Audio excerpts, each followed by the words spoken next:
ഇന്ന് തന്നെ ഡൗൺലോഡ് ചെയ്യൂ. കാണൂ നിങ്ങളുടെ ഫേവറേറ്റ് ഷോസ്. ശ്യാമയെ വിളിച്ചിട്ട് എടുക്കുന്നില്ലായിരുന്നു.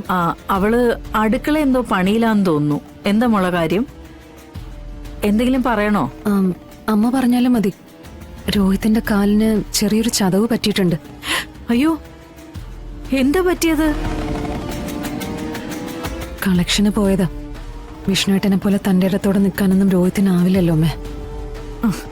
അവര് കാലിനിട്ട് എന്തോ വെച്ച് അടിച്ചു. ഇപ്പൊ കാലനക്കാൻ പറ്റാത്ത അവസ്ഥയില. ഒരാളുടെ സഹായം ഇല്ലാതെ ഇപ്പൊ ഒന്നും ചെയ്യാൻ പറ്റില്ല. ശ്യാമയുടെ സഹായം ഇപ്പൊ രോഹിത്തിന് ആവശ്യം. അമ്മ ഒന്ന് പറഞ്ഞാ അവള് കേക്കും. ഇവിടേക്ക് തിരിച്ചു വരാൻ ഇതൊരു ചാൻസുവാ. മോളെ, നീയും ഞാനും ചിന്തിക്കുന്ന പോലെ അല്ലല്ലോ ശ്യാമ ചിന്തിക്കുന്നത്. വാശിയുടെ കാര്യത്തില് അവള് പിടിക്കുന്ന മുയലിന് 3 കൊമ്പ. ഞാനൊന്ന് പറഞ്ഞു നോക്കട്ടെ. ശരി അമ്മ.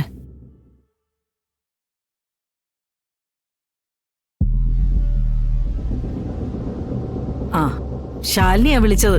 കുറച്ചൊക്കെ ഞാനും കേട്ടു. എവിടെന്നോ അടിയും കെട്ടി വന്ന് കിടപ്പുണ്ടല്ലേ?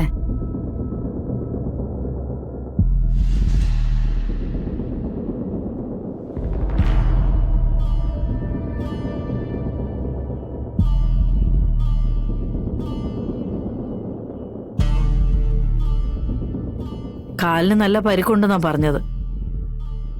ഒരാളുടെ സഹായം ഇല്ലാതെ നടക്കാൻ പറ്റില്ലെന്നാ ശാലിനി പറഞ്ഞേ. മോളൊന്ന് അവിടം വരെ ചെന്നാ. എന്തിന്? ഞാൻ രോഹിതിന്റെ ആരാമേ? ഇവിടെ കൊണ്ടുവന്ന് നിർത്തിയതല്ലേ. അപ്പോ സത്യമ്മ വിളിച്ചാ പോകാതിരിക്കാൻ പറ്റില്ല. എന്നിട്ടിപ്പോ എന്താ? അടിയും കെട്ടി വന്നു കിടക്കുമ്പോ ഈ പറയുന്ന സത്യമ്മയൊന്നും ഇല്ലേ സഹായിക്കാൻ? വലിയ കാര്യത്തിൽ പറയുന്ന ആരും ഇല്ല ഇവിടെ. നിനക്ക് പോവാൻ പറ്റുമെങ്കിൽ പോ. അവിടെ വയ്യാതെ കിടക്കുന്നത് നിന്റെ ഭർത്താവാ. അങ്ങനെയുള്ള ചിന്തയൊന്നും അങ്ങേർക്കില്ലല്ലോ. പിന്നെ എന്നെ ഭാര്യയായിട്ട് പോലും അങ്ങേര് കണ്ടിട്ടില്ല. പിന്നെ അങ്ങേരെ ശുശ്രൂഷിക്കാനായിട്ട് ഞാനെന്തിനാ അവിടെ പോയി നിൽക്കുന്നേ? ഞാൻ എന്തായാലും പോവില്ല. പിന്നെ അമ്മ അതിനു വേണ്ടി കിടന്ന് എന്നെ നിർബന്ധിക്കുകയും വേണ്ട.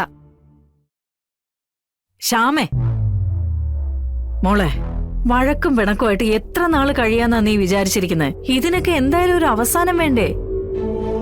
ഇപ്പൊ അതിനൊരു അവസരമാ. കുടുംബമായിട്ട് ജീവിക്കാൻ കിട്ടുന്ന ഒരു അവസരം. അയാളെ നോക്കാനല്ലേ? എനിക്കതിന് മനസ്സില്ല. എടി, അവനെ അവിടെ നോക്കാൻ ആളില്ലെന്നല്ലേ പറഞ്ഞത്? ആര് പറഞ്ഞു ഇല്ലാന്ന്? അവിടെ ഉണ്ടല്ലോ പഠിപ്പും വിവരമുള്ള IAS കാരി കളക്ടർ മാഡം.